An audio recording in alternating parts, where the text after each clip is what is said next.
What I'd like to do is really try and tie a few things together, maybe offer a few other insights about which way we're going with infrastructure spending. But actually, I think it might tie, my comments might tie the ideas of all three other speakers together in a way. And also, and by doing this, hopefully it'll maybe trigger some ideas for questions and answers.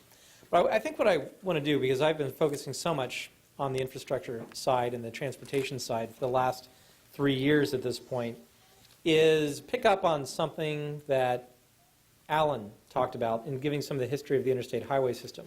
Because it's something I've been thinking a lot about too, and trying to figure out what are we going to do with transportation.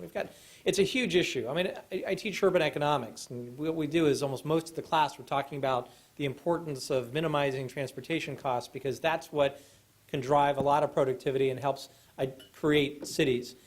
And the interstate highway system was a catalyzing force in the national economy in the 1940s and 50s. And the question is really, what was it about it that did that? And I think the things that Alan talked about were important. I mean, in terms of programmatically, we had the vision, and then we had the Clay Commission, which was very influential in determining how it would be financed, and then we had a plan for putting it together. And part of that vision was also pulled together by the fact that Dwight D. Eisenhower, I think he was either a major or a colonel, I forget when he did that. Colonel. Tried to get across the country and almost didn't make it because the roads were so terrible. And I think he may have even averaged something like 3 miles a day or something like that. 3 months. Yeah, it took him 3 months to do that. And I guess it took a general to sort of figure out that that's a problem, because if you can't move your army from one end of your nation to the other, that makes you vulnerable in some pretty important ways. So certainly what you had some willing to put some political capital behind solving that problem, and there was a vision. But there also, that was more than just a military. A lot of times it was it was a defense act, but there was a lot more to that than simply allowing our trucks full of soldiers to get across from one side of the country to the other. There was also a recognition that it was going to serve a very important economic function, because it would tie the major urban areas together. If you look at the map, the interstates go through the urban centers. And they do that, and they connect them. And so it has a very important role to play there. It also had a secondary thing. And if you read the Clay Commission, it's sort of interesting, because there's a lot of rhetoric about congestion. There's a lot about how mobility is being impaired in our urbanized areas. And while I don't think it was a central focus, it was there, certainly in the minds of the people that were thinking of putting this interstate highway system together. So there was a vision that had both economic and military components. It also had quality of life components. And they were able to pull together. And frankly, there was a recognition that it was a national problem. It wasn't just the problem of New York. We had gone beyond just being a Boston, New York, Philadelphia type society with this other emerging left coast coming up.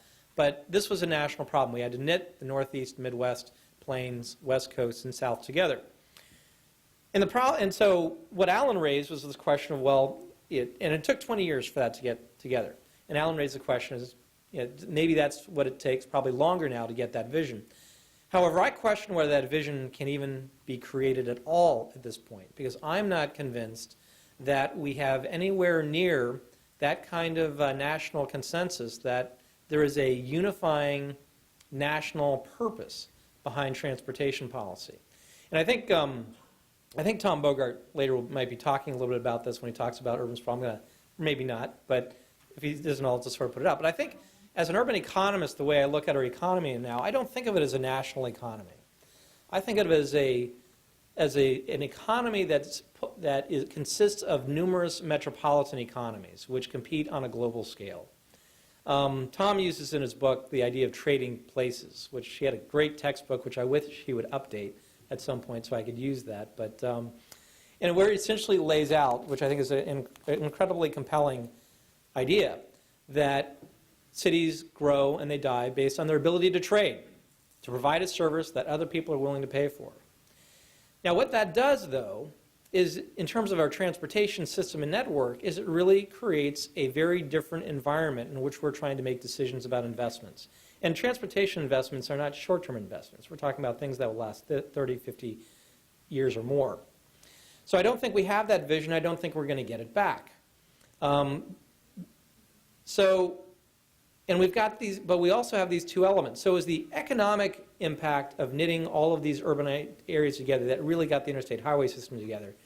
But now, as Alan said before, which I agree with completely, there's this other function that transportation system provides, which is an amenity. In other words, it's something we maximize as part of our quality of life. It has economic dimensions. But you know, only 15%, well, using Alan's data again, only 15% of our trips in an urban metropolitan area are for commuting purposes. All that other stuff, solely commuting purposes. All that other stuff is trip chaining. So we've got that element, and that amenity value varies by region and by region. So the kind of amenity value you're going to be able to get in my hometown or region of the Dayton, Cincinnati, Ohio area is very different from San Jose and San Francisco Bay Area. The result is, I think, that when we look at our transportation system, it's no longer the question of, I mean, we may build something of the equivalent status as the interstate highway system in terms of lane miles, but it's not going to be a system like it was developed through the interstate highway system. It's going to be largely incremental capacity improvements that are tailored to the very specific needs and concerns of urbanized areas and metropolitan areas. So I think then, in terms of planning and vision, that federal role is greatly diminished. I'm also reluctant. I'm not out there trying to get rid of the gas tax. But, because as a funding mechanism, if for no other reason we just don't have anything that would replace it, I mean, that's huge. But I don't see the federal role really playing a central part in trying to make our transportation system on the local and regional level more productive and efficient, other than possibly in the role of financing. Now, this creates a huge, huge problem. Because if the federal role is diminished, that means we're relying on our state and regional transportation planning agencies, because they're the ones that get the money. I've got an entire chapter in our book called the Congestion Coalition, the Congestion Lobby, which really talks about how our metropolitan planning organizations, or MPOs, really don't care that much about mobility. And it's because the MPOs are staffed by planners. Now, it's easy to sort of trivialize planners, both as a practical level as well as sort of in terms of our quality of life, but planners really have a different way of looking at cities and the way people interact within cities. And that informs their worldview, and that is reflected in the plans that they create. Which is why mobility is not, or mobility in terms of the way I'm thinking about it, is our ability to get from point A to point B faster, is not really valued. Because very much of what is in the contemporary urban planning is more of sit on your front porch, talk to your neighbor, and oh, you have to find a job? Oh, yeah, and that's not so important. It's the quality of life of being there with your neighbors and having them over with a barbecue with chicken that you bought from some job which planners have no real understanding of where it came from, where that income came from. But they are trying to articulate a vision for what the city and the region should look like, and they try and use the planning apparatus as a way of implementing that. I think we need to recognize that. It is a different worldview. It is not a pro-mobility view. Which also comes to the point is, when do we see real innovation occurring in transportation policy? It is not from the MPOs. The MPOs are, while they will, every once in a while, they will throw some funding nods toward road capacity and mobility in automobiles.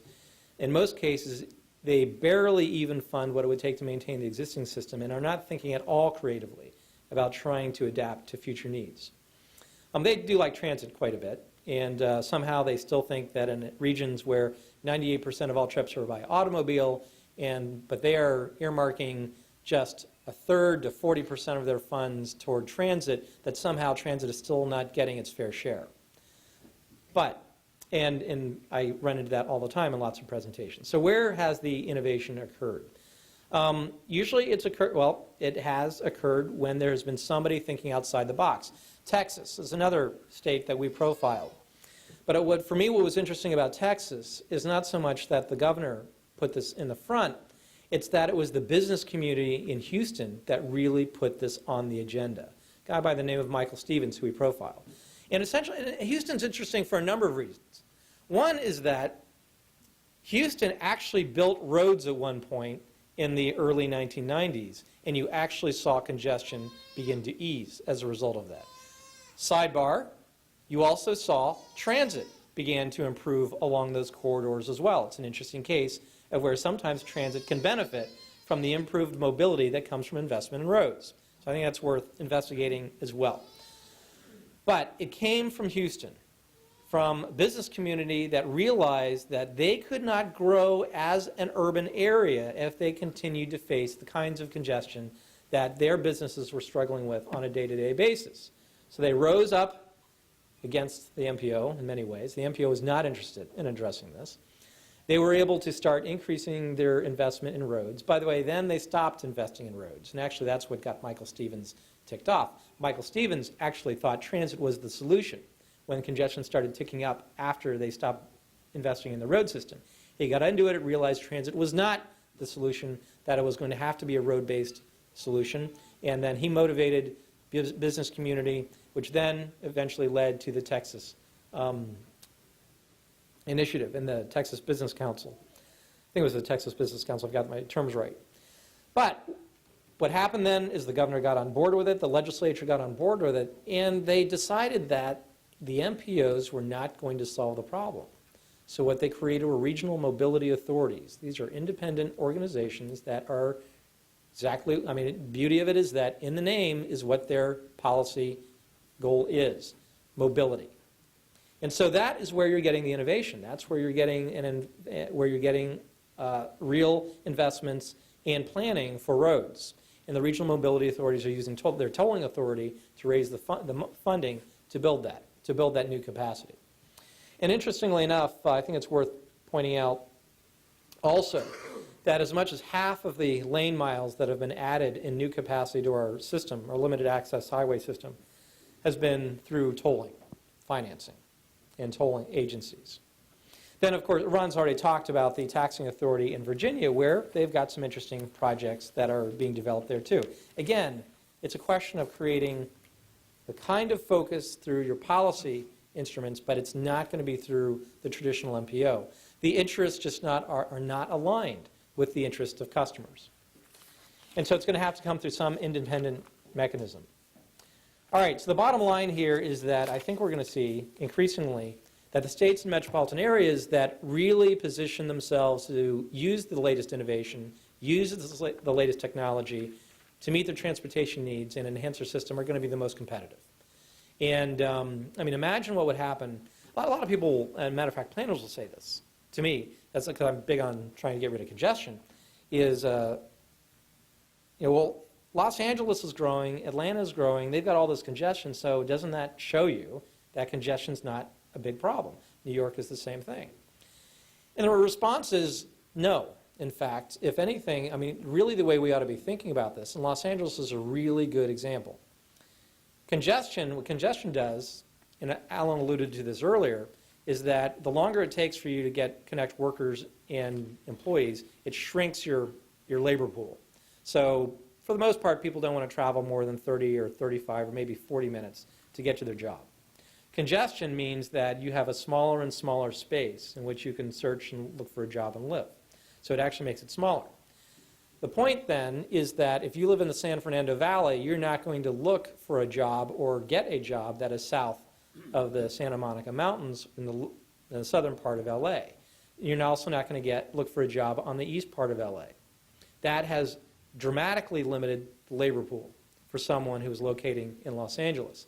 Think how much more productive Los Angeles would be if you could get anywhere in that metropolitan area in 30 minutes.